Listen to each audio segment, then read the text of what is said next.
Welcome back to another episode of Beyond Small Talk. I'm your host, Chris Phillips. Joining me again is Mr. Shane Vance. Shane, welcome back. It's good to see you again. Last time you were here on the show, you were on the campaign trail, hot and heavy. How you been, man? Well, I'm glad the politics are somewhat over. It was tough, but it worked out, and I'm just happy the way things worked out, and I think the future is looking good, and looking forward to doing the job. Did you ever see yourself when you were younger getting into politics? No, I didn't even know what politics were. When I was a kid, we had 3 channels on TV, and I knew the presidents and all that stuff, and took civics and things like that. But as far as Republican, Democrat, I didn't know any of that stuff, and never really. I was raised by my grandparents. They say, all politicians are the same. I'd hear talk about it, but my grandma always said, we don't talk politics or religion in the house. So she'd say that to some of the family members. So no, I never seen myself getting into politics when I was younger. I know y'all both ran, was it Republican? Yes. How was that? Because y'all are both kind of on the same ticket, but you're both going for the same goal. Well, basically, and that's nothing new to Mitchell County. I can't tell you, it may have been in the 70s, the last Democrat that ran for sheriff in Mitchell County. Don't quote me on that, but it's been a long time ago. Mitchell County's predominantly red. I'm conservative. I consider myself a strong conservative when it comes to my values. It just seems to align more with my values.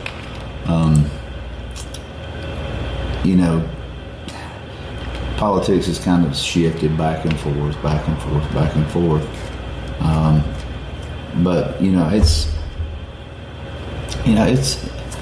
I'm not a politician.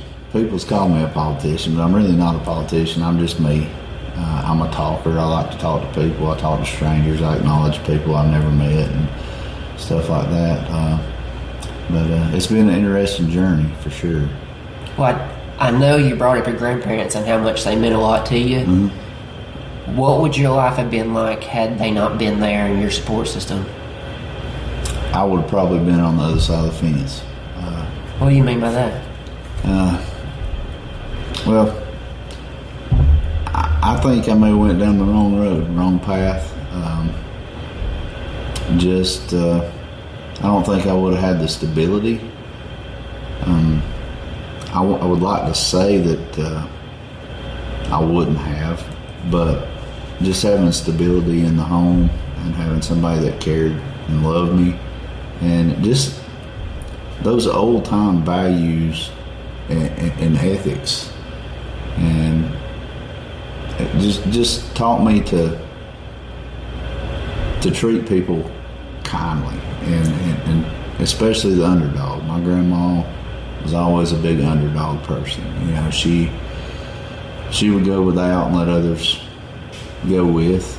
Her kids always had something to eat, and she would go without clothes, things like that. They always had what they needed. My grandpa was in the military, so she was kind of a single parent for most of her life. But I don't know. I would like to say I wouldn't have went down the wrong path, but I very easily could have. Right. I had every excuse in the world to. Let's put it that way. If I threw myself a pity party and just look back on some childhood trauma and stuff, I could have very easily justified going down the wrong path. I think a lot of times we try to justify the wrong decisions we make. Absolutely. And chalk it up to X happened to me. Yeah, poor pitiful me. Look what I went through.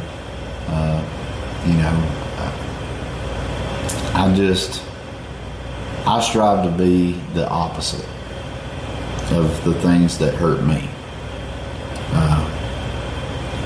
With my childhood, and I won't, bring anybody into that conversation.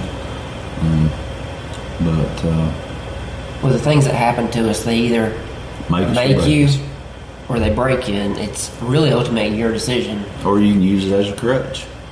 You know, you can go through life using it as a crutch, or you know, it can cause some mental health issues, and you know, a kid that has a PTSD or some traumatic experiences. That, you know, we deal with that all the time. A lot of people that heard me talk in the past talk about, you know, some traumatic experiences I had when I was 2 years old that I can remember. And people's like, there's no way you remember you was 2 years old. And I was like, yeah, I do. I do remember being 2 years old. I remember being left at a strange man's house. I remember all that stuff. What does that do to you, though, remembering those?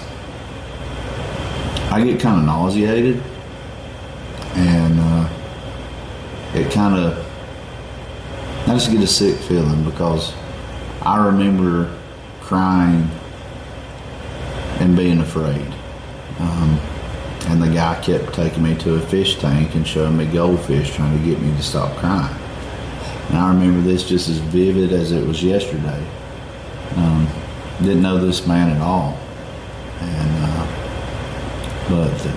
Yeah, it puts a lot of things into perspective too, with the way that some kids are living now in our area, are going through the same things when it comes to substance abuse. You know, some parents are leaving kids with adults so they can go out and do what they want to do, and some of them are strangers, and I don't know. It just puts a lot into perspective. But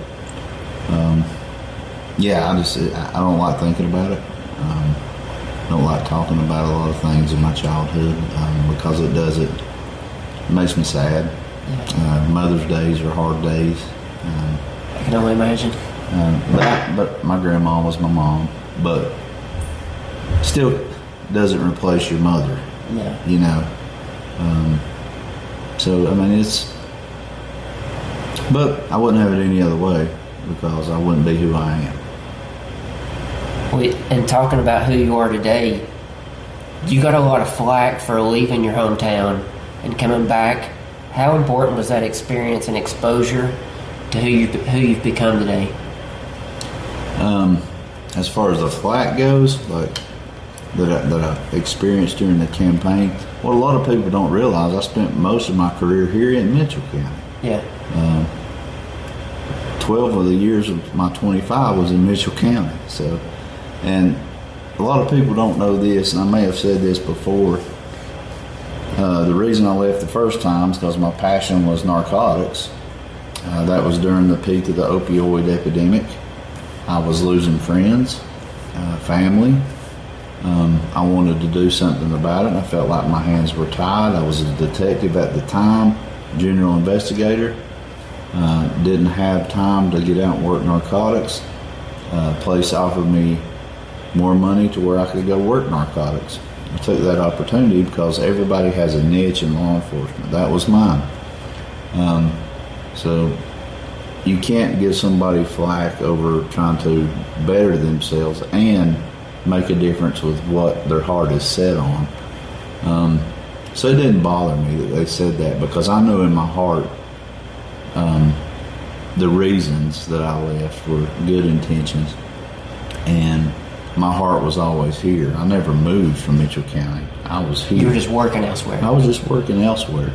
My heart was still here, and the things that I was doing in other places was benefiting Mitchell County. You get drugs off the street anywhere, McDowell, Mitchell, Avery, Yancey. You know, drugs don't just grow in Mitchell County. You know, they come from somewhere. No, they're all over. They're all over, and I felt like it's a good possibility that the drugs that I got off the street may have been coming to Mitchell County, and possibly was. So, and when I left the second time was to get free college for my son.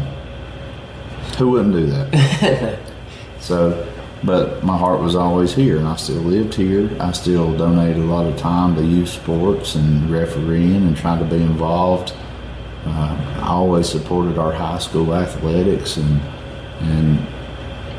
all the things in the community I always supported, tried to be involved with. My heart was always here. And running for sheriff, I think people seen that my heart was truly here. For the most part, It was a close election. I mean, 133 votes. You think 61 people had changed their mind, it would have been a tie. Yeah. So, I do want to talk about the voters, but keep going. Yeah, it's not like it was a blowout by any means, but, I had tough competition.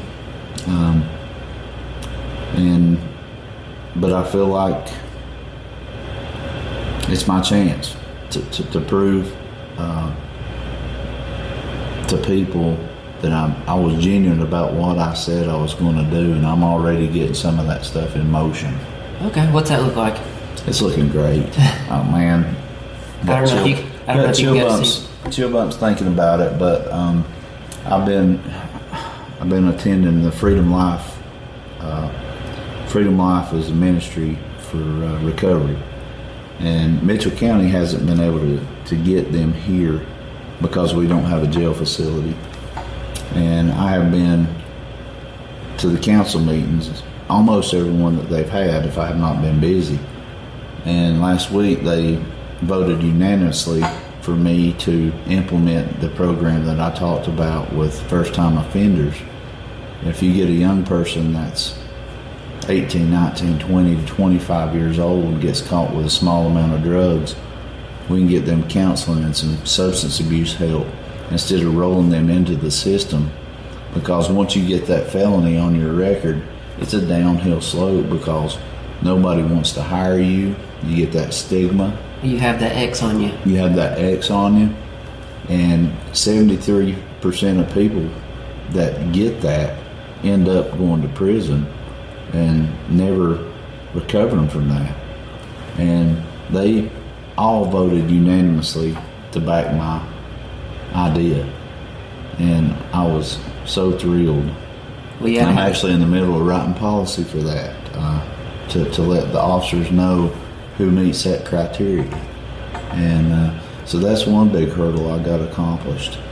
And that's what I ran on is, mental health and substance abuse across nationwide. It's not just Mitchell County, but mental health and substance abuse go hand in hand. We talked about that.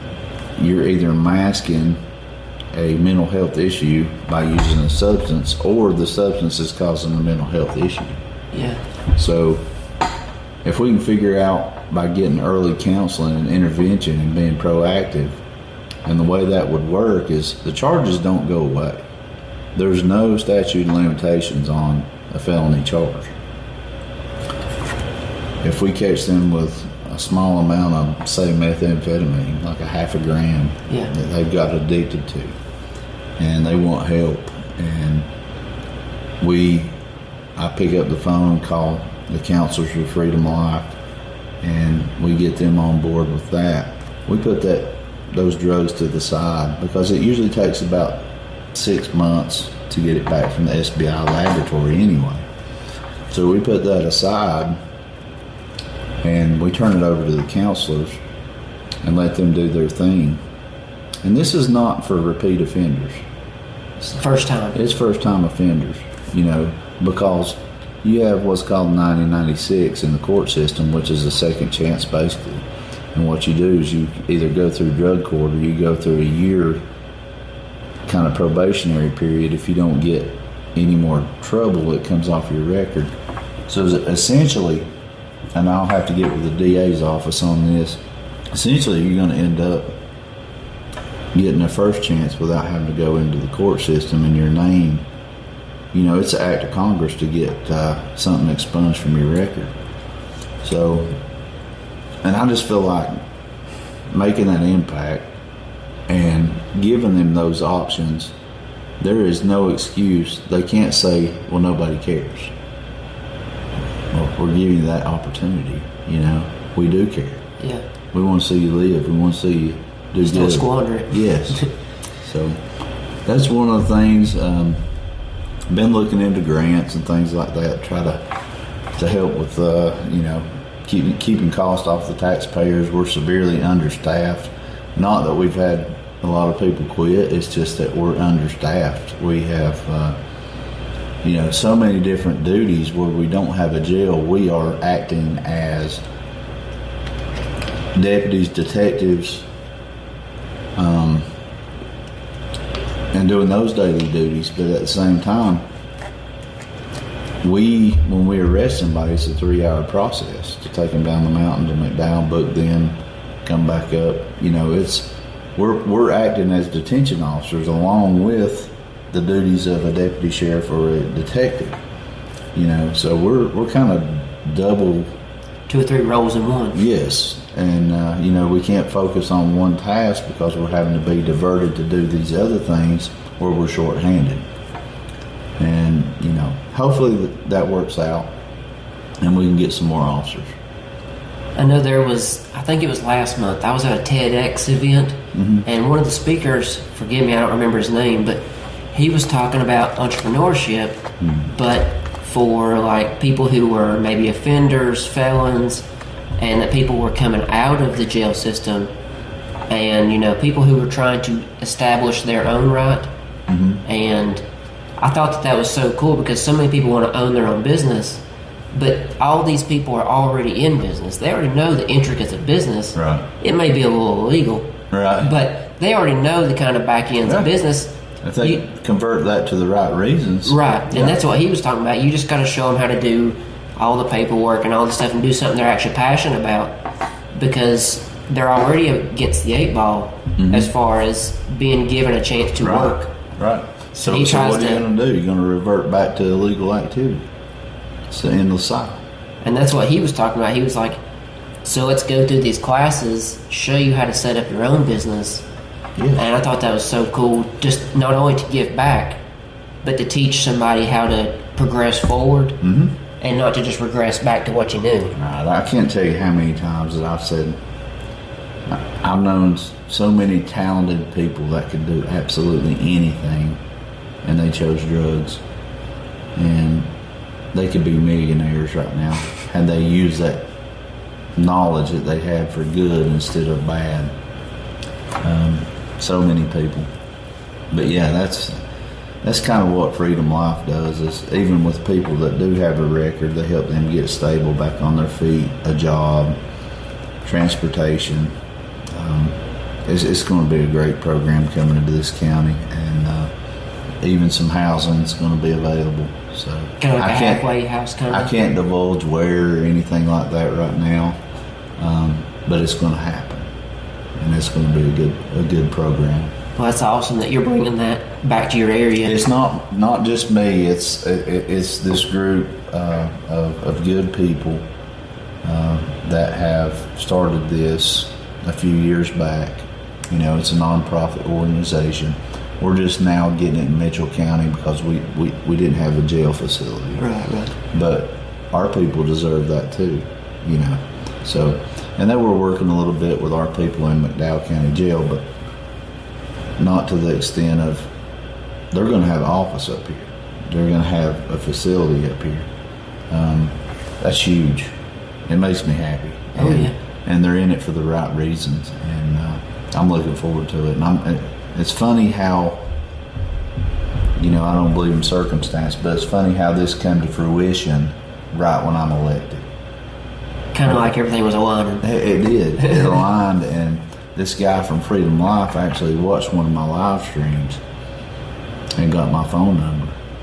And I had never heard of Freedom Life. And he's like, man, I want to invite you to this, our meeting. And the preacher got up, that's over it. I won't mention names. I don't know if they want names out there. He almost said verbatim what I said on my live stream. And I got cold chills. I'm like, this guy actually knows what I'm talking about. I mean, he knows what he's talking about.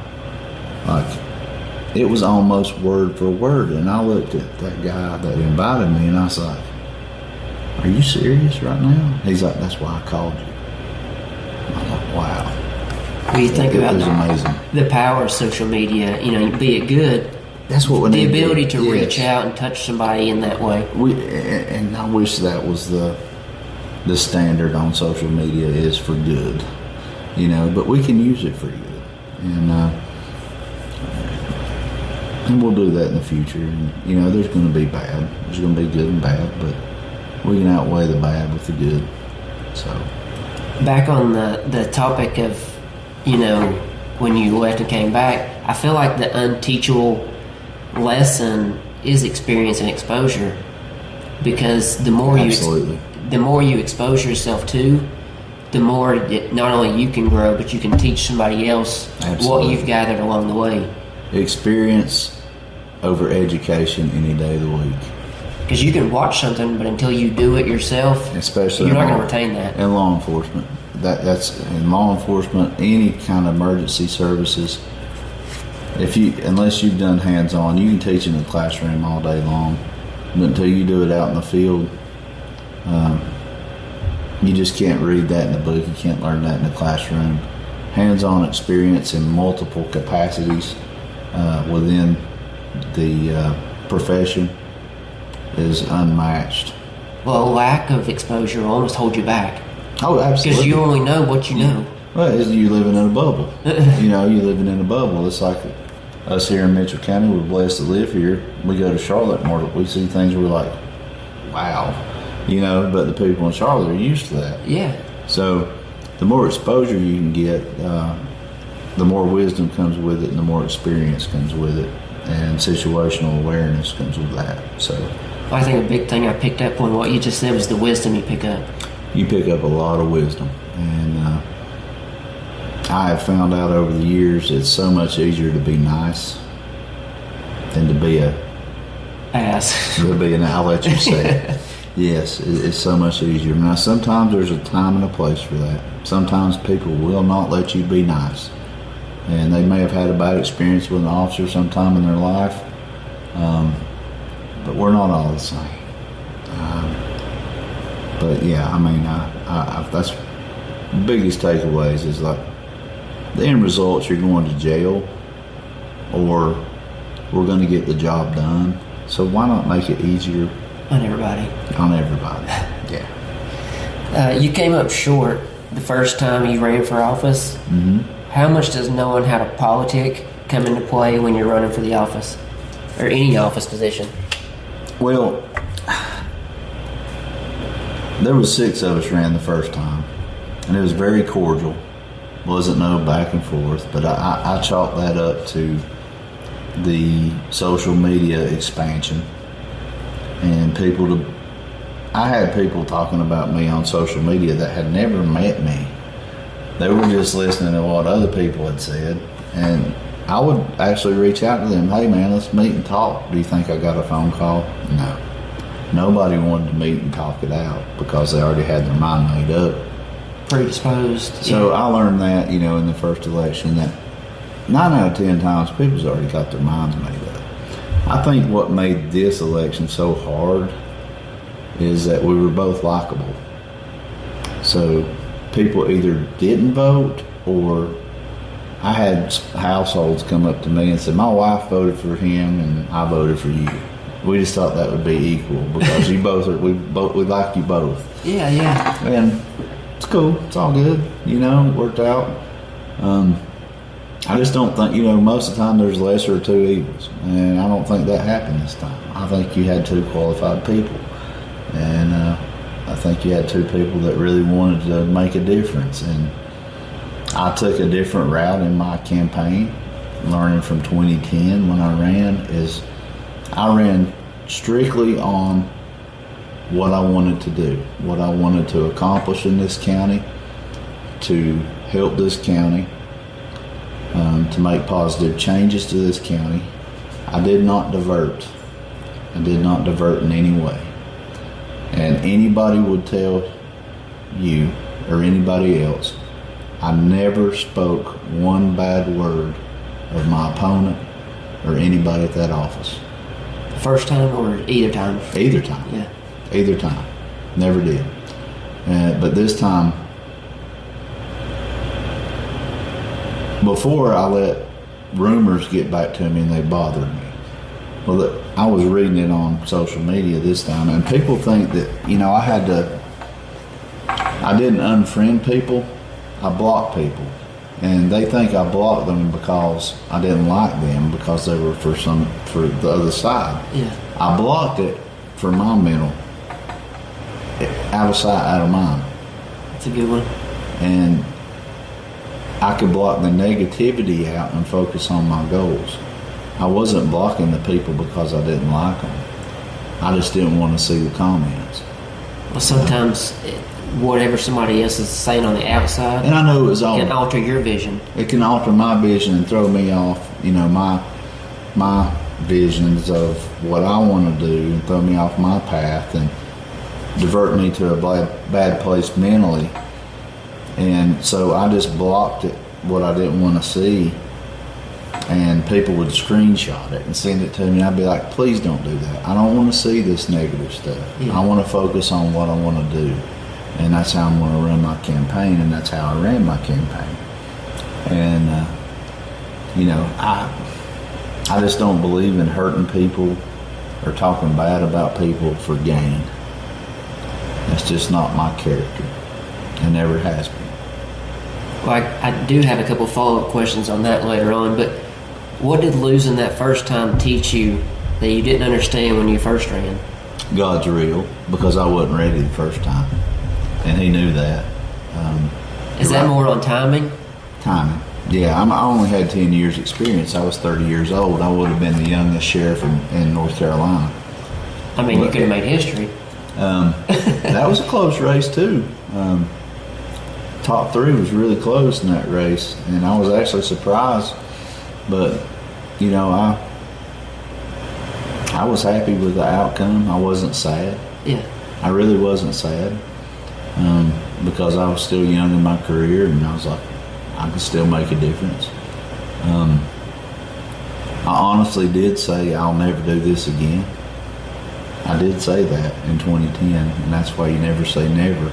Well, that's why I was wondering. So why did you, back then, you were like, I'm never going to do this again. So looking forward, why did you decide to make that decision to run again?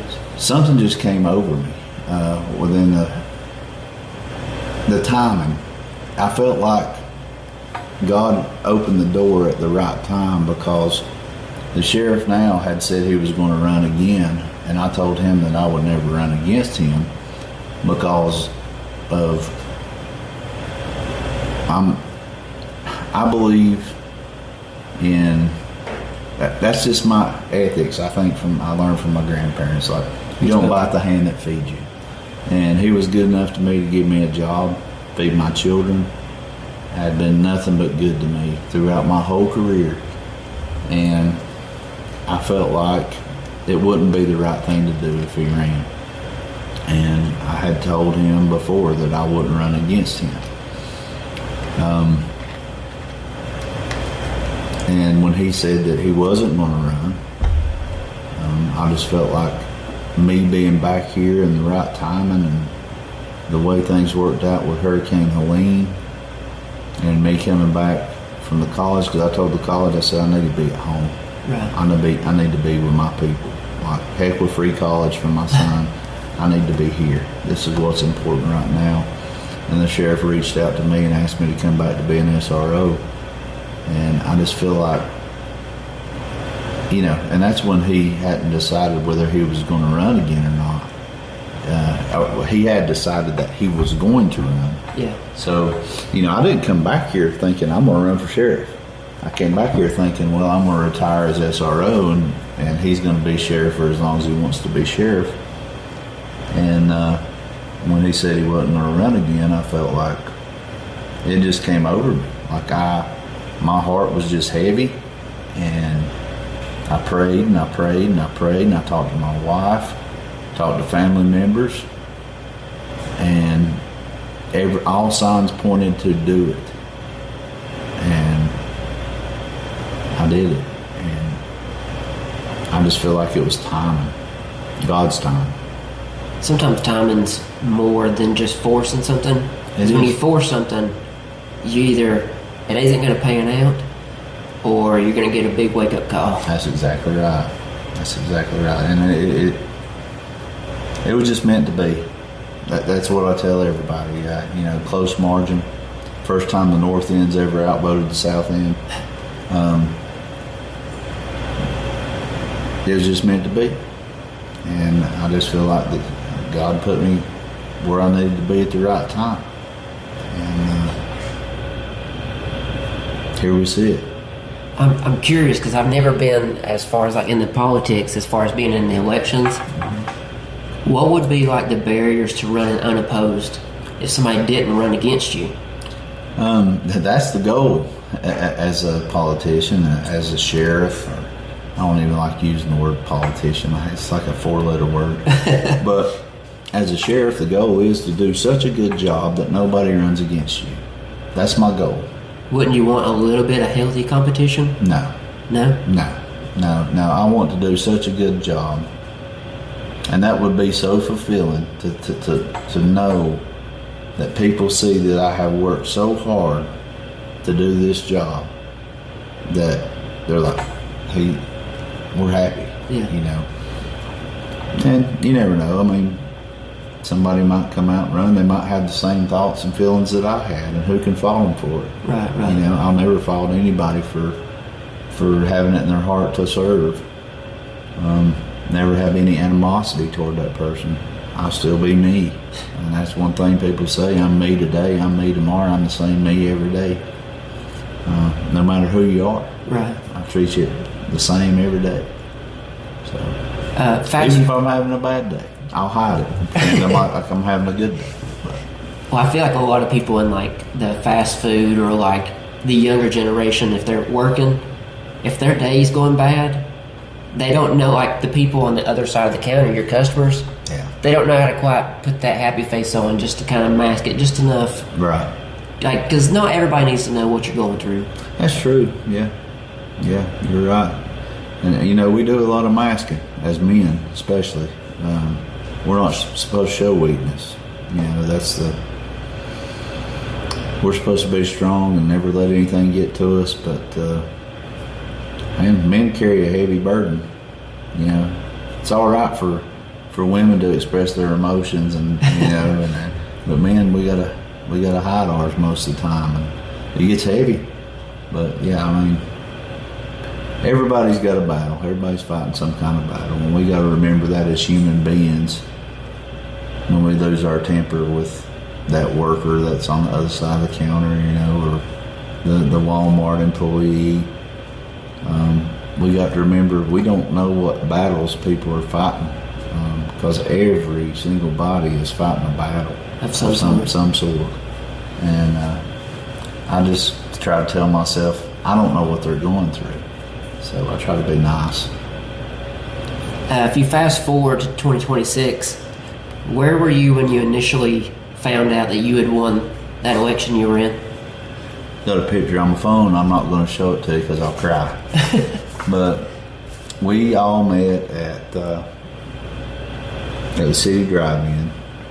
Several of us met there to get the results, and they were coming in so slow. I had my phone laying on a table over here, and we were all kind of huddled up at another table. And it was being so slow. We were having to refresh to see. Trying to figure out the score of the game. And there was one precinct that hadn't came in yet, and I was ahead by like 10 votes. And that last precinct, my father-in-law came over to me. He said, "That's Grassy Creek today." He said, "That has to be Grassy Creek today." Yeah. And he said, "You've won." And I just broke down, and I went over to a wall and was just thanking God for giving me an opportunity and to guide me and to help me do a good job. And during that time, my opponent had called, and I missed the phone call because my phone was on the table over there. I had missed 47 phone calls while I was praying on that wall, just bent over, crying my eyes out. And I didn't know that he had called. So after that had come in, I gave him a phone call. I was wondering if during that phone call, or had you missed it, what that anticipated phone call would have looked like? Well, I don't care to say. I won't go. I won't say the whole conversation, Yeah. but I gave him a phone call and I congratulated him on a hard-fought race and offered for him to stay here in Mitchell County and work. And he had other plans to go other places. So, but somebody had said on Facebook that I wouldn't take his phone call, and I'm like, I sent him the timestamp. It was 9:34, and at 9:34 he had called my phone that was laying on a desk all the way on the other side of the restaurant, or on a table. I was leaned up against the wall crying and praying, and it was exactly at that time that he called that I missed his phone call. And it was like that I had missed that phone call on purpose, and I didn't even know he had called until I later looked back. Yeah, it was just circumstantial. It was really. just circumstantial. Yeah. And me and my wife was looking, I was like, I didn't know he had called. And Danielle, my wife, started looking at my phone. She said, Shane, look. She had taken that picture of me praying on her phone. And then I went back and looked at the time on my phone that he called. It was the exact same time. And I was like, I hate I missed his call, but I was thanking the good Lord for talking to people and giving me a chance, to do a good job for this county. And I knew the Lord seen my heart and my plans for this county.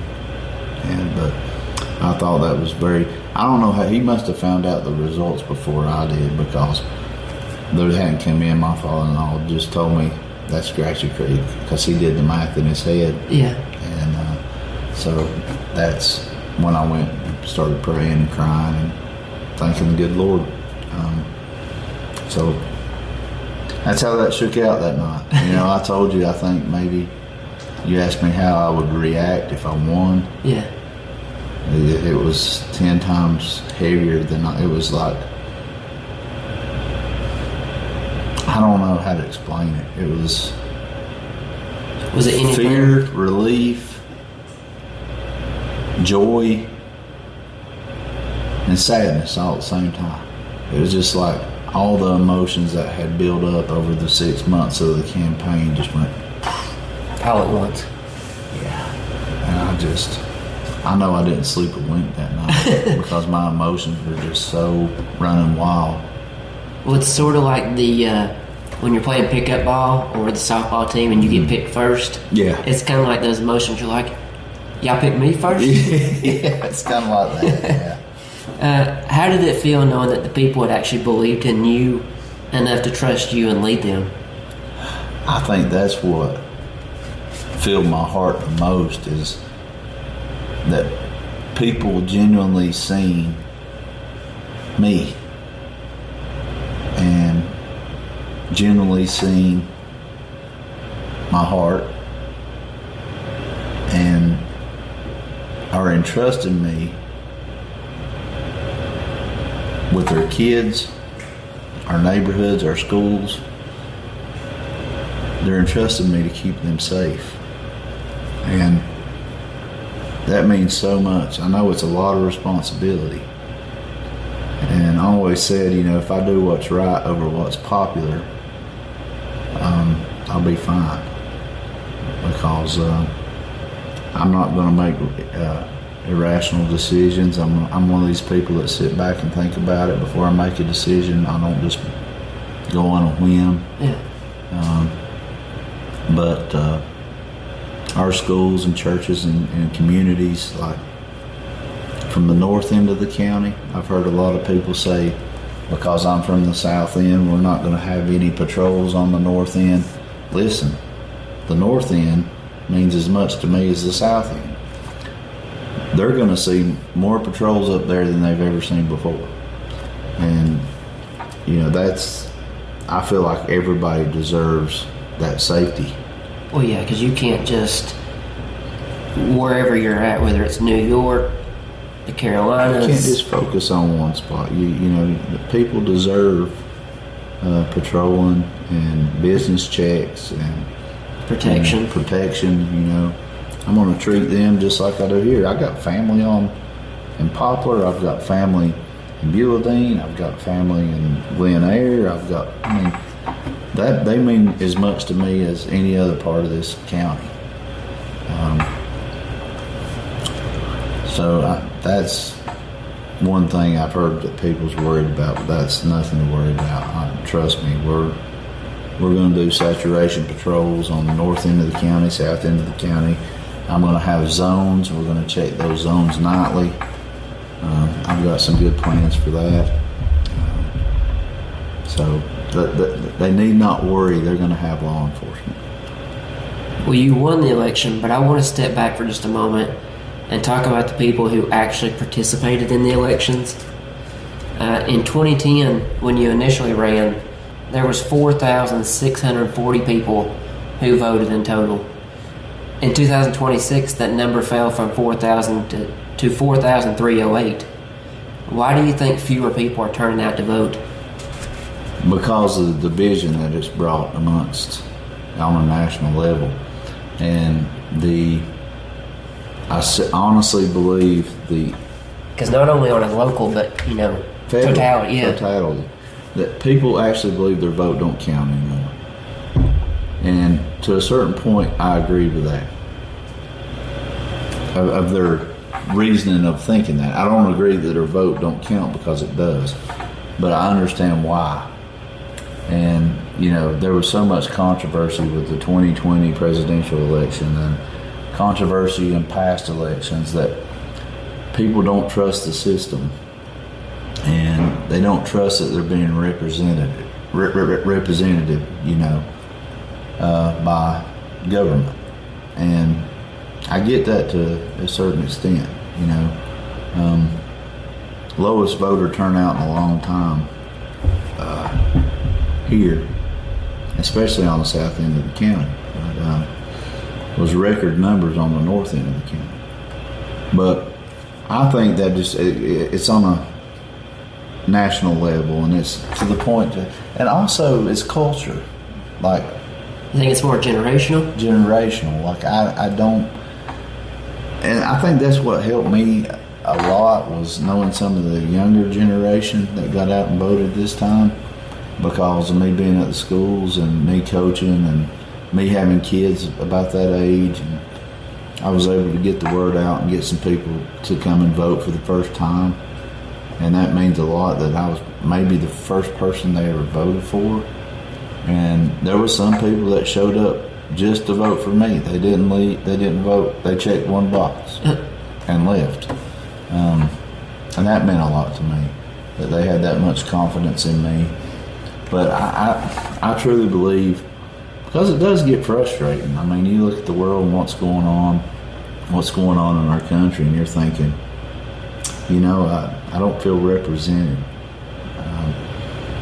And I don't feel like the voting is secure.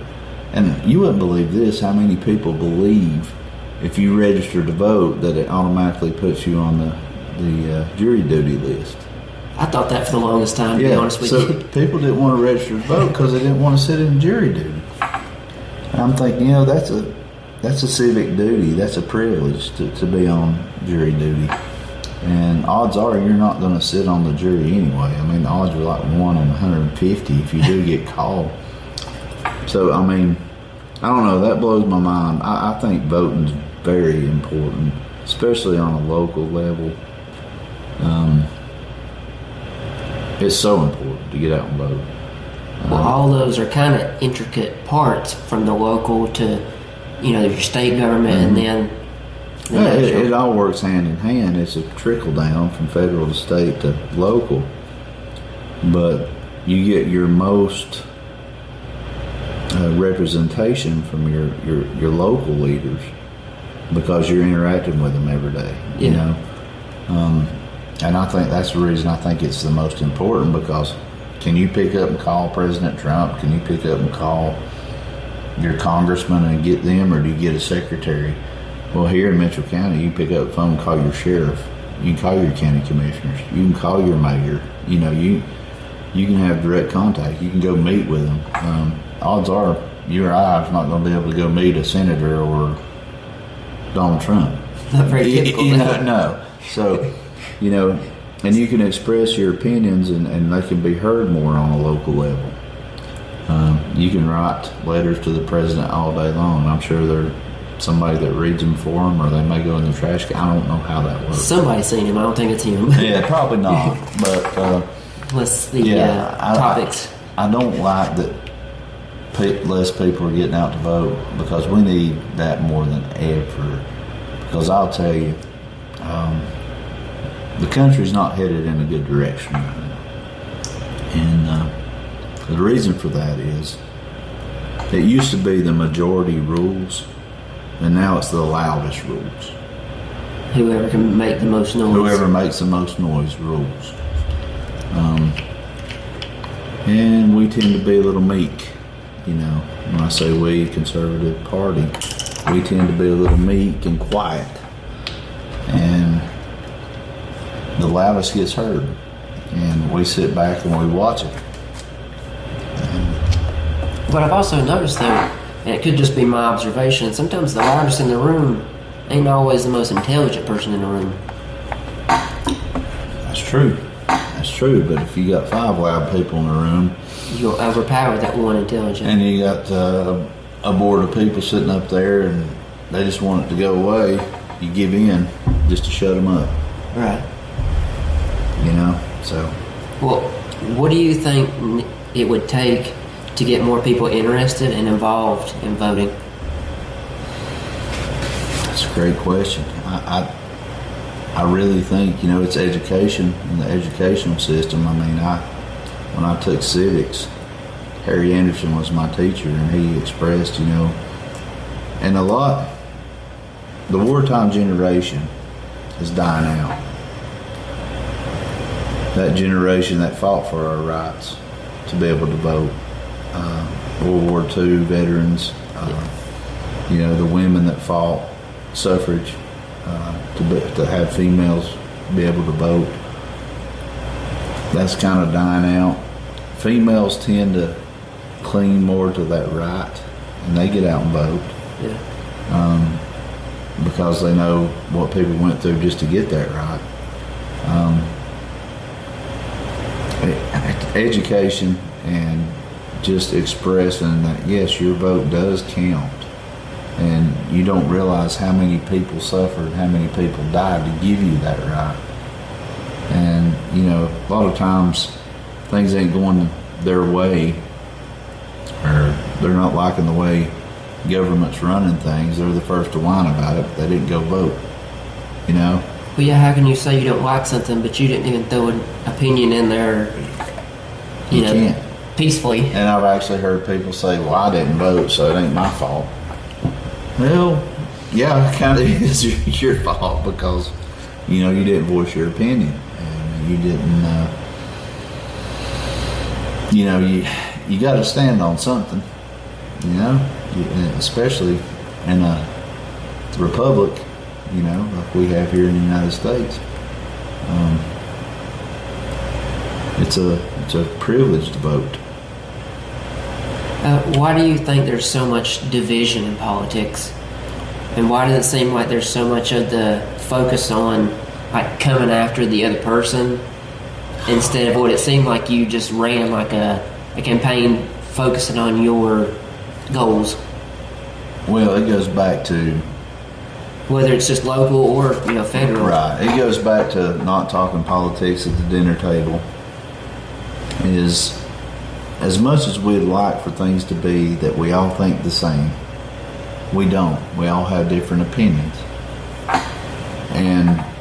And today, and people, it's sad when people judge you because of your politics and don't even know you, but because you voted for one individual, they think that you're just like that individual. I don't agree with everything Donald Trump does. Right. I don't agree with everything he says. And people call it MAGA. They call it whatever you want to call it. It's like, I know in my heart, not every Democrat is a far left liberal. I know that, but the mindset is that if you vote for this person, then you believe this, and I don't like you. We've lost dialogue, and we're keyboard warriors. And you can get on Facebook and you can express your opinions about how stupid you are because you voted for Donald Trump, or how liberal you are because you voted for a Democrat. You know, instead of sitting down and having a dialogue with somebody like we used to have, or just keeping it quiet, keeping it to yourself. Yeah. Keep your politics to yourself. That way, there's no division, and the smartest, wisest people keep their politics to themselves. And Facebook and all these social media sites have opened that door to division, and it just caused more division, hurt, and pain. Instead of being used for the right things, it's been used to spew misinformation. And you can say anything you want to on there, unfiltered, whether it's the truth or not. And you can twist the news. I blame the news for a lot of division. They can twist a story.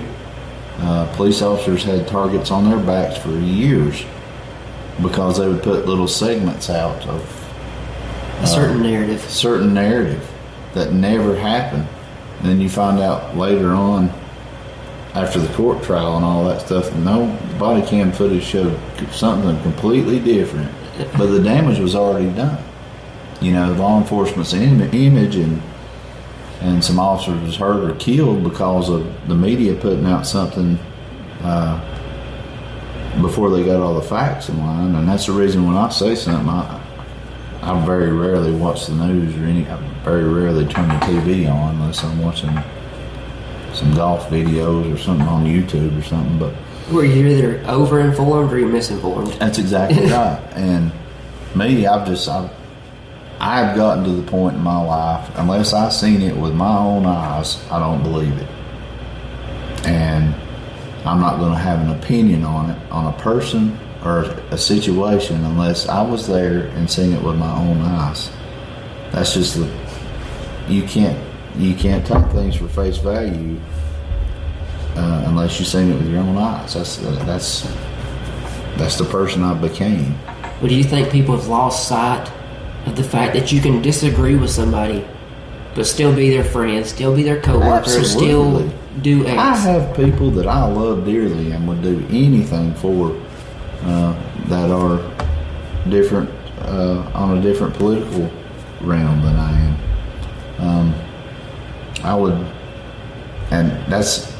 I think that's what also helped me as sheriff is I don't care who you voted for. I don't care whether you voted for me or the other guy.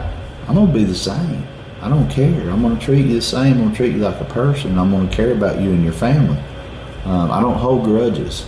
And, you know, I think people have lost sight of, hey, we can disagree and still be friends. Yeah.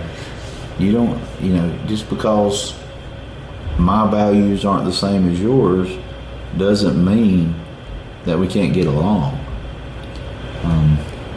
But on the flip side of the coin, we can't let them trample on us either. You know what I'm saying? We can't let them shove their ideas and agendas at us, because I think that's where we've failed in this country, is we give an inch, they took a mile, and they took another mile. When I say they, it's people that don't have the same morals, ethics, and values that I find within my Christian beliefs. Right. And it's going to get to a point to where it's too late to turn back, and we're going to be the minority. It's going to come to that in our lifetime. You think so? Oh, yeah. Yeah. Well, there's 3 different types of emergency services. So there's the police, you've got the fire department, and you've got the ambulance. The fire department shows up, everybody's got relief. Mm-hmm. The ambulance shows up, everybody's relieved. the police show up. Now, unless you're the one who called them, there's some skepticism and they're like a little standoffish. You can chalk that up to social media and the news and throwing out half-truths and short clips of what they want people to see. And don't get me wrong, there's been 0.004% of officers in the United States do stupid stuff. There's bad officers out there. There is. Yeah. But you're talking a very small majority. And we are dealing with the worst of the worst on a daily basis. People do not call us to tell us they love us and give us a hug. So we're going to have bad days. Officers are going to make mistakes. You got the human element. We work long shifts. To make money, you got to work overtime. We're not getting rich doing this job. So it's just a combination of stress, mental stress, physical stress, not eating, not sleeping. You're going to run into an officer that's having a bad day.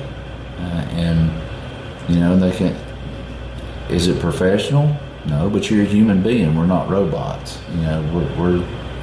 We're not all going to handle situations the same way. But yeah, I mean, and I do blame that on social media as well, and it goes back to using social media for good instead of bad, and it goes back to around 2008 with the George Floyd incident. Was that 2008?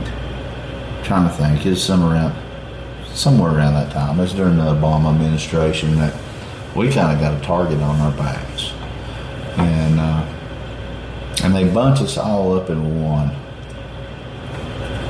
And I cannot stand that. I mean, you're going to have bad nurses, bad teachers, bad doctors, bad lawyers, bad dentists. You're going to have, when the human element is there. Well, there's a human element in anything. Anything. There should be. And, I don't know how to fix that. All I can do is set a standard to treat people the way that I would want to be treated and try to follow, protocols and de-escalation skills. Be nice if they'll let you be nice. If not, then you got to do what you got to do, because at the end of the day, we want to go home. We don't want to get hurt. We don't get paid enough to get hurt. Well, if you think about it, of the 3 emergency service, careers, that's kind of the only one where, like, fire department maybe, but if you leave, you may not be coming back to your home. No. There's a good chance you may not. There's a good chance you might not. I mean, every time that you walk out, and, that's, early in my career, I always hugged my kids and kissed them and my wife and told them I loved them. That I might not be coming home. And there was a lot of times that it was so close that I almost didn't come home. And that's with all of us. And I look at it, in the military, you go out and you do your tours, and you might come home, you might not. But we do our tours every day. And the way mental health's got, the way people view law enforcement in general, it feels good when people come up and say thank you for what you do. You don't get recognized enough. You get too much scrutiny.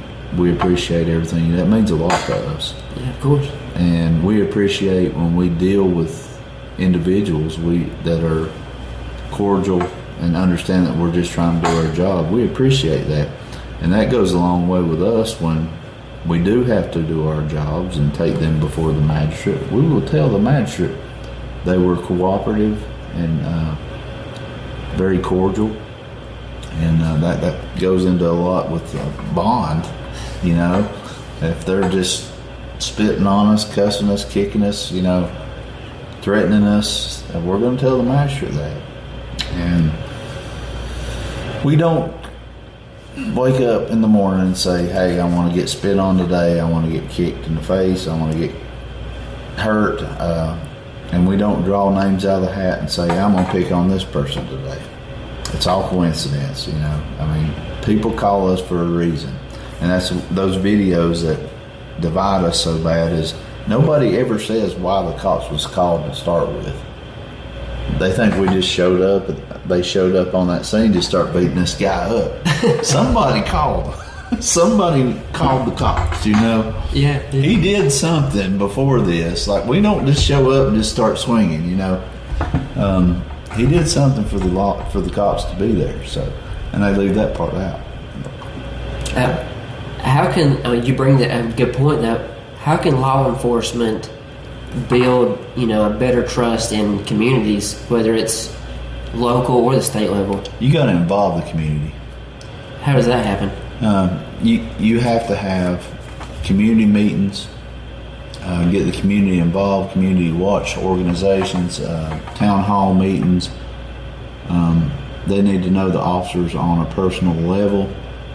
I bet you money you probably couldn't name our officers. All of them. I definitely couldn't name all of it. I could probably rattle you off a couple. Yeah. I just feel like people need to know them by face and speak to them, and the way to do that is get community involvement.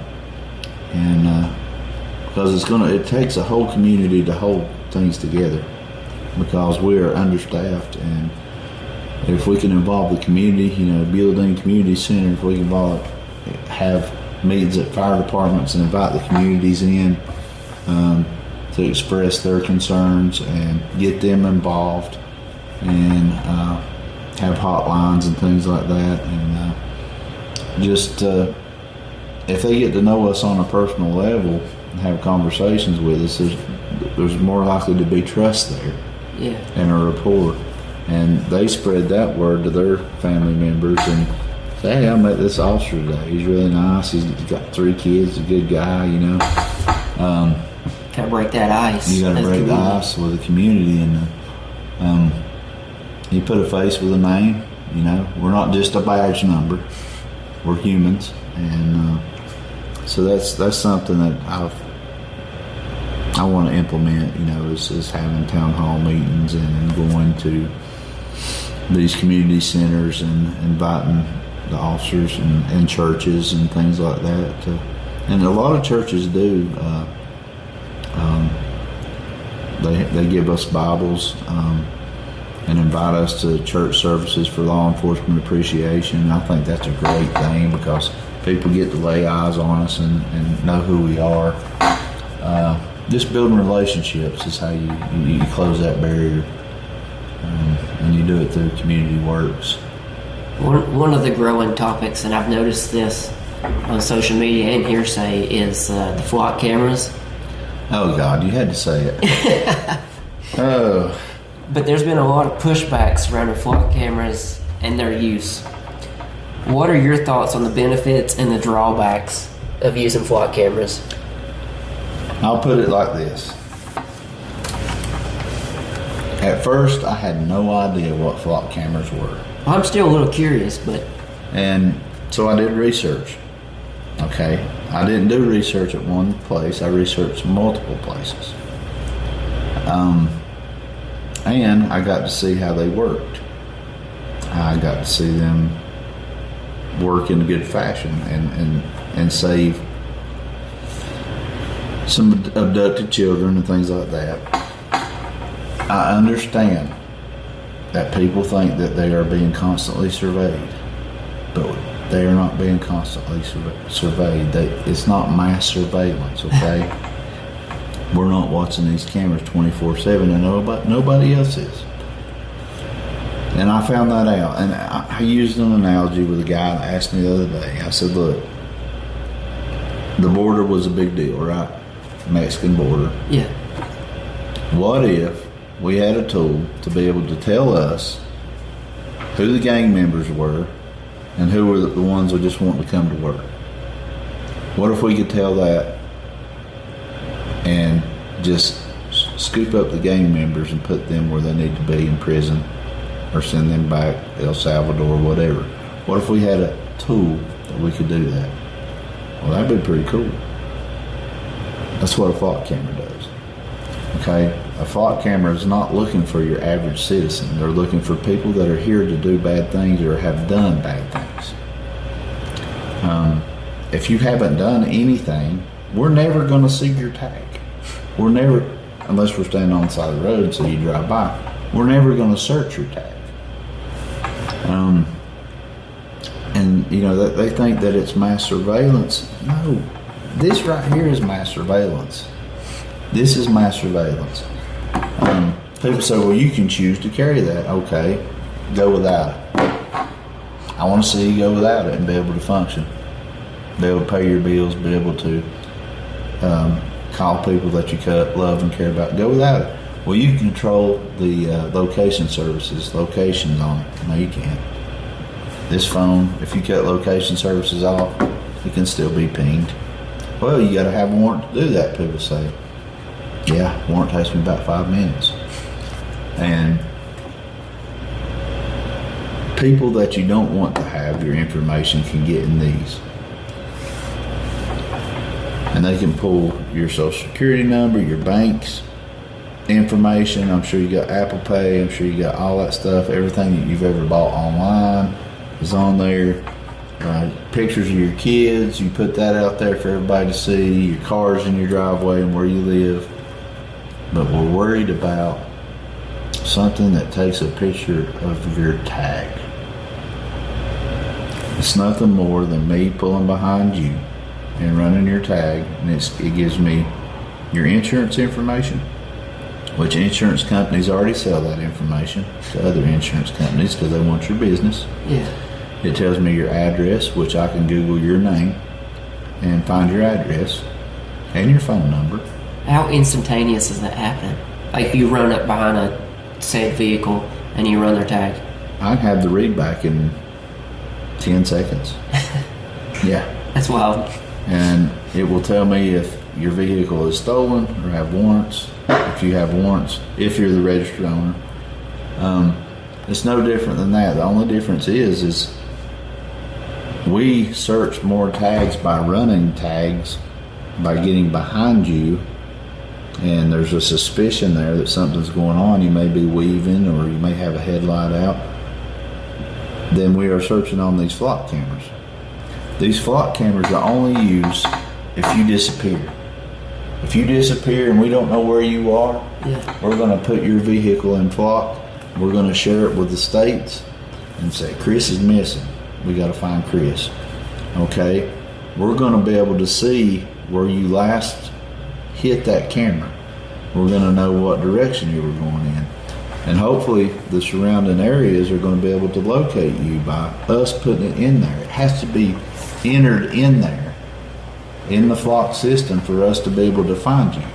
It's not like we can find just anybody at any time. Your information, your tag information or vehicle make and model has to be put in there for us to find you. And we have to have a valid reason. There has to be an imminent reason for that. It just blows my mind that people think that we have time to sit around and care about where everybody's going. We don't have time for that.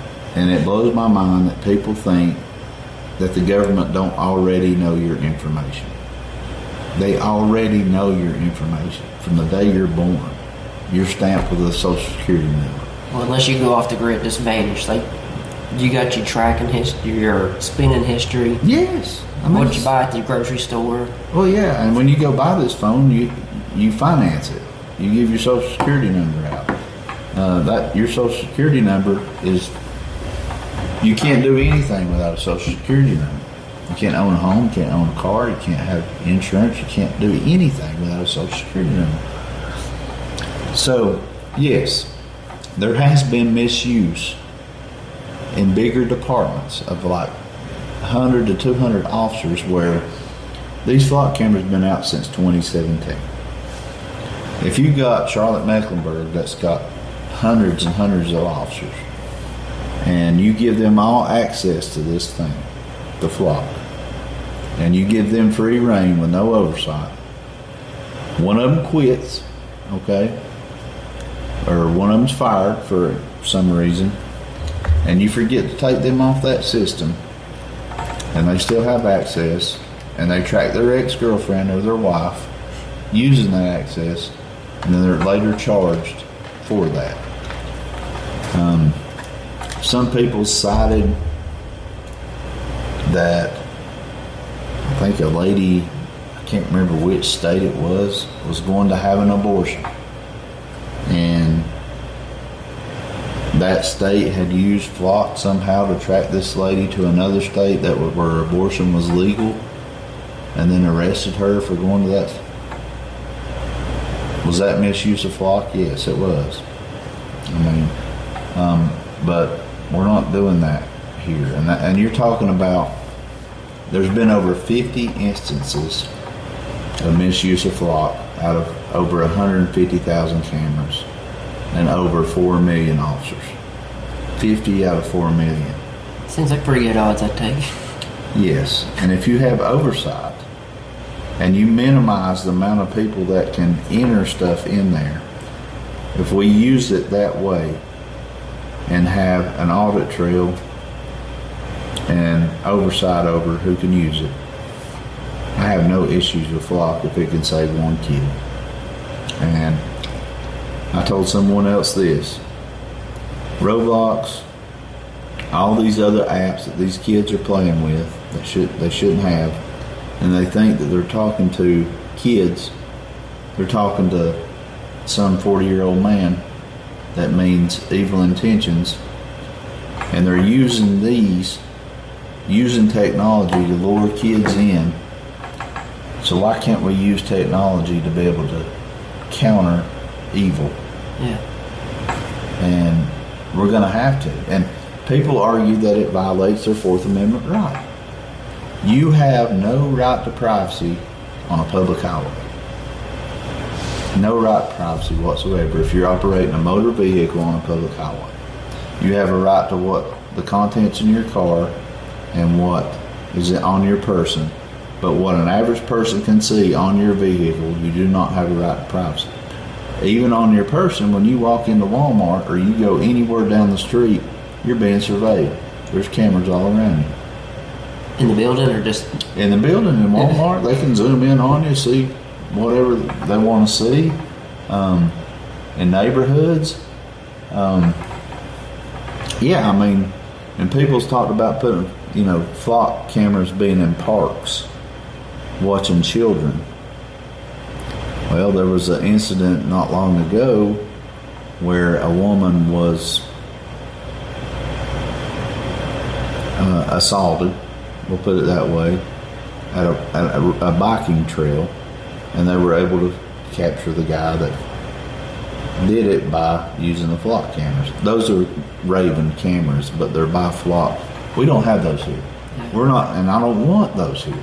I don't want cameras on our children in parks. Now, school systems have cameras, and they have their own server, but those go to a cloud somewhere. Everything goes to a cloud. And Palantir. Have you heard of Palantir? What is that? Palantir is basically the owner of all data in the cloud storage, and it is. Some people say the name of that is based off the Lord of the Rings. I've never watched Lord of the Rings, don't know. Palantir is evidently some kind of person on there or something. I don't know what it is. But Palantir is the corporation that pretty much, with Amazon, Microsoft, and a couple others, your information goes to the cloud, okay? And that's where the data centers come in. All this information has to be stored somewhere. Everything you do on your phone, your smart TV that's got all your apps saved, those aren't saved on your TV. They're saved at the data centers. It has to go somewhere. All your subscriptions, they have to go somewhere. You're talking millions and millions of people, and that's why they generate so much heat, is because you've got machines running. Have you ever seen a server? Yeah. Imagine 1,000 servers in this room. Imagine how hot that would get. You'd be pushing out heat constantly. Constantly. So that's why they're expanding data centers, because we're getting too much technology and it's overloading the ones we have, so they're wanting to build more.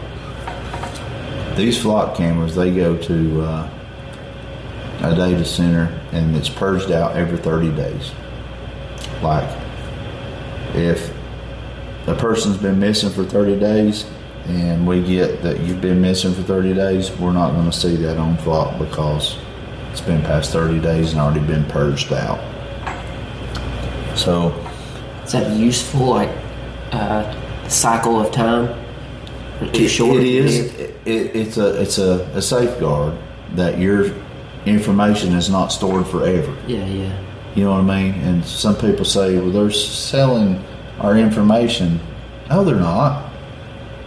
Why would they sell your vehicle information? It's already in the system. If you've got insurance, it's in the system. They know what vehicle you drive. You know, if you went to the DMV, it's in the system. It's at a data center somewhere. It's already there. And I understand, you know, people, and that goes back to, if we all agreed on everything, what a wonderful world it would be. But we don't. This is America, and people have the right to their opinions. And I'm not going to say they're wrong or they're right. I'm going to listen to it. But from my standpoint and what I've seen them do, and me knowing how they operate, as long as they have the right oversight, I have no issue with them. The day that the Supreme Court says that these are illegal and violate your Fourth Amendment rights, I will say we don't need flock cameras.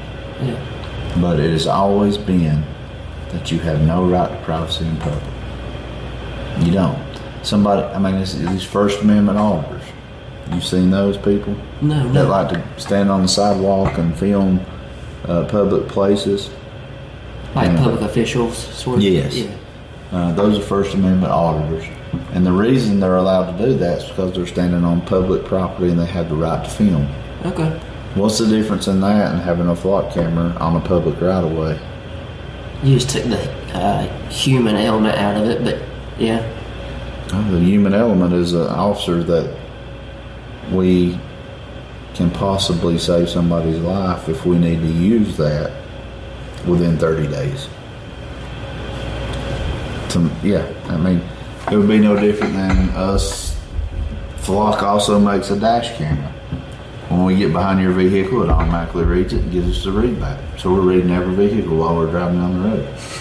They have those. It'd be aggravating to me. Don't want it. I don't want to know. I don't care. Unless you're doing something wrong, I don't care what you're doing. If you have abducted a child, stole a car, or you're a convicted felon, killed 3 people in Tennessee, and you're coming to hide in Mitchell County, I want to know if you're here because I care about my family. And the biggest quote that I've seen is from Benjamin Franklin: if you give up essential freedom for safety, then you're not a patriot, or something of that nature. What freedom does this camera stop you from going from point A to point B? Does it restrict your movement at all? Does it restrict your daily movement? Does it keep you from doing your daily duties, your daily job? Well, it's not imposing any restrictions on you. No, it's not. It's not keeping you from doing anything. But where do you draw the line between using technology to impose public safety and protecting people's privacy?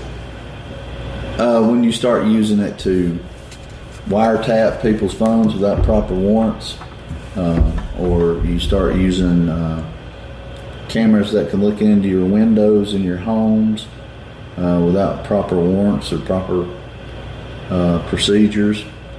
When it, I can't really speak on it from a law enforcement standpoint because I would never do anything illegal to violate your rights. But how many spam calls do you get a day? Well, the average person probably gets 5 or 6 a day. I get like 30 a day. How did they get that phone number?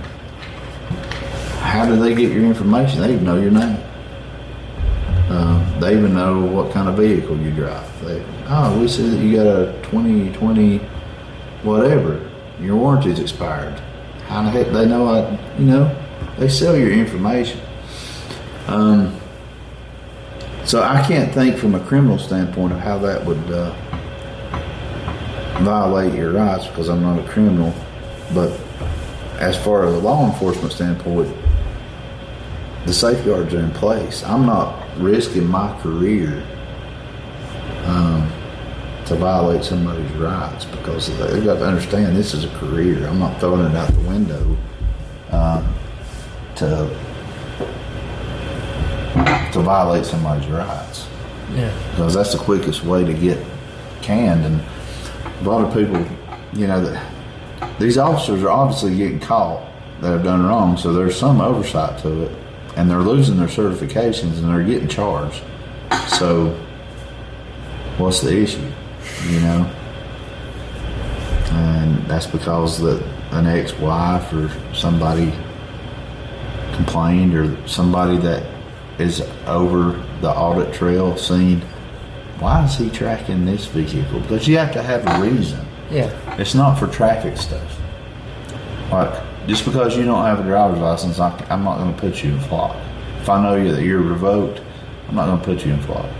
It's going to be, we're only going to put it under there in certain criteria, felonies or crimes that pose a risk to the public, a major risk to the public.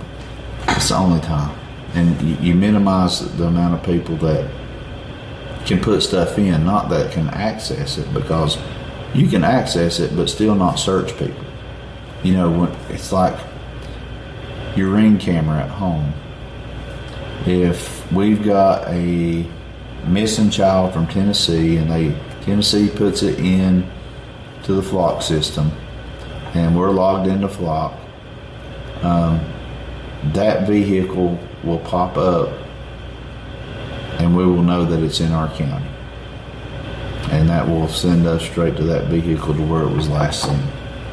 Does that make sense? Yeah, it'll ping whatever's the closest. Yes. Yeah. And it'll be like, what's this? Oh, missing juvenile from Tennessee, last seen 2 days ago. We need to go look for her because she's in our county somewhere. It's not mass surveillance. I'll disagree with other people, and it goes back to, can we disagree and still get along? I think we can. Right. And that's also the loudest in the room sometimes is the most heard. But the way I see it, if I was to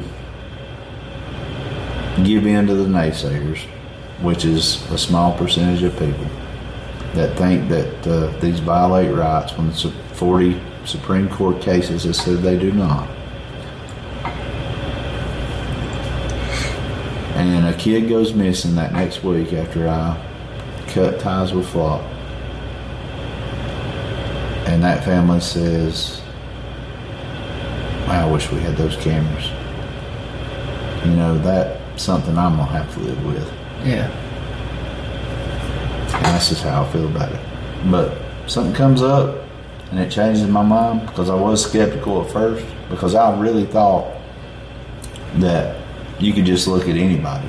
You could just pull up. No, you have to have a strong and valid reason to be looking for this person. Can you lie on there? Not anymore, because they put safeguards on it to where you have to take it to your administrator, and they have to okay that you put that vehicle in there, and you have to have an incident report of why, and it has to be a very important exigent circumstance case. For instance, we had a suicidal subject the other night, threatening to commit suicide. They had just left the house. We put the vehicle in flock, and we was able to locate them within 10 minutes and got them some help. Did we save a life? I don't know. Could we have done it on our own without the cameras? May have been too late, because it was quick that we found them.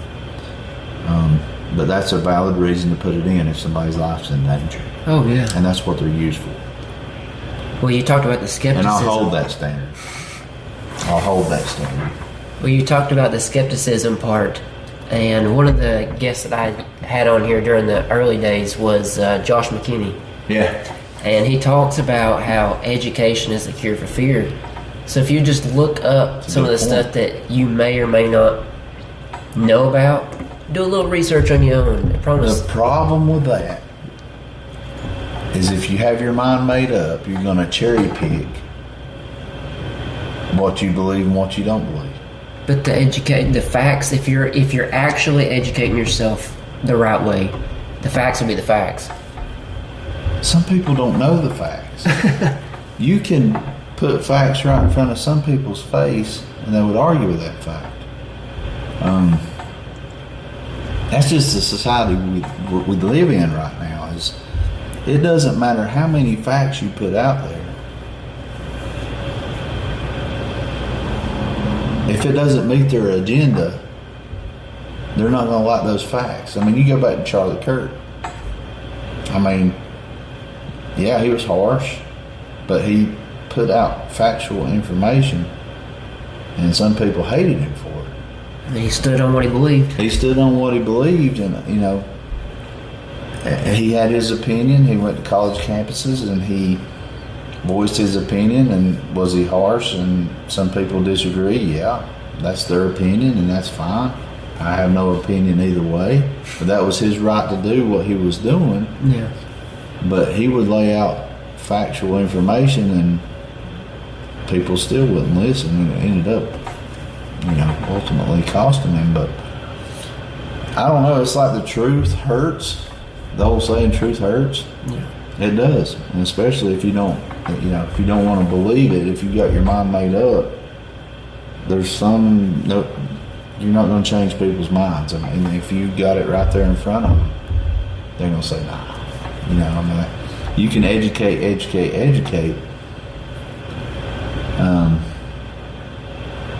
But it's just kind of like taking the Bible out of context. Some people can translate the meaning of the Bible in several different ways. And you can have a preacher that believes this way, this is what it means, and you have a preacher that believes the complete opposite. It's interpretation. More than education, it's interpretation. That's good. Yeah, I mean, and if you go in with a preconceived notion, is it going to matter what you educate yourself with if you've already got your mind made up? I mean, that's just what I've seen. Well, you got to have an open mind. You have to go in with an open mind. And going back to those cameras, if you're going in thinking it's evil, it's going to Palantir, it's one of these data centers, they're selling our information, it's going to the government, they're gonna know everything about us, they're following us 24/7. If you believe that, and you're going to lean toward the misinformation instead of actually going to, I told somebody, I said, go to the Flock website and look at the safeguards that they have and the things that they do to protect your information. Yeah. And oh no, of course they're going to tell it. Of course they're going to try to sell their product. What do? I mean, I gave you the tools. If somebody buys a Chevrolet truck, are you going to get to send them to the Chevrolet dealership that haven't worked on, or a Toyota dealership? Are you going to listen to the Toyota man or the Chevrolet man? You know what I mean? Like, that's the way I look at it. Is oh no, they're corrupt. That you can't believe a word they say because they just want to make money. Okay, then there's no changing your mind. Right. No matter how much you educate. Have you heard of the term like the passing of the torch?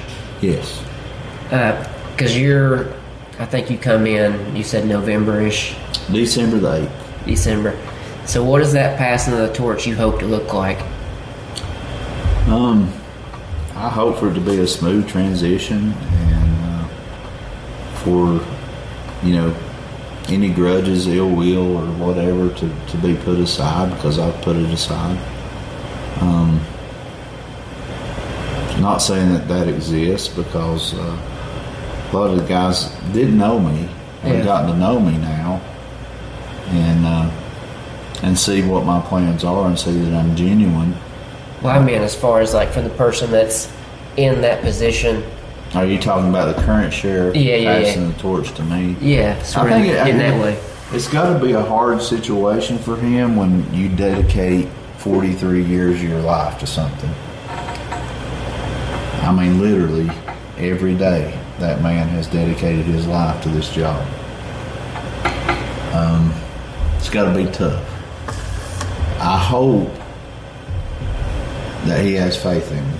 And I hope that he knows he's passing that torch to somebody that's not going to take it for granted. And that I can match his dedication. And that I want to make him proud. I do. And know that he left it in good hands. And the sheriffs before him. I want to be the best sheriff that Mitchell County's ever had, obviously. I'm going to do my best to do that. But I know how tough it is for somebody that's dedicated their life to that. I mean, I don't know personally, but I can imagine 43 years. I'm 47. I mean, he's done it since he's 18 years old. It's all he's ever known. And for that to come to an end has got to be hard. It's got to be hard because the man's been dedicated. And I'll do a good job. My mindset hadn't changed. I haven't changed. I didn't put on a front during the election. Have I acted any different? Every time I've interacted with you, you've been the same way. I'll be the same. Won't get the big head, won't do this, I won't get badge heavy. I've never been badge heavy. I've never been power hungry. I just want to make a difference and hopefully save lives, change pathways, and see people be successful and be a helping hand instead of somebody kicking somebody down. I want to pull people up instead of keeping them down. And I think, like I said before, I think the good Lord opened the door and for a reason. And I'm going to keep following him. And doors close, I'm going to go to the next door and ask for his guidance in my decisions and trust what he tells me to do. And that's the best I can do, because at the end of the day, we're not in control of anything.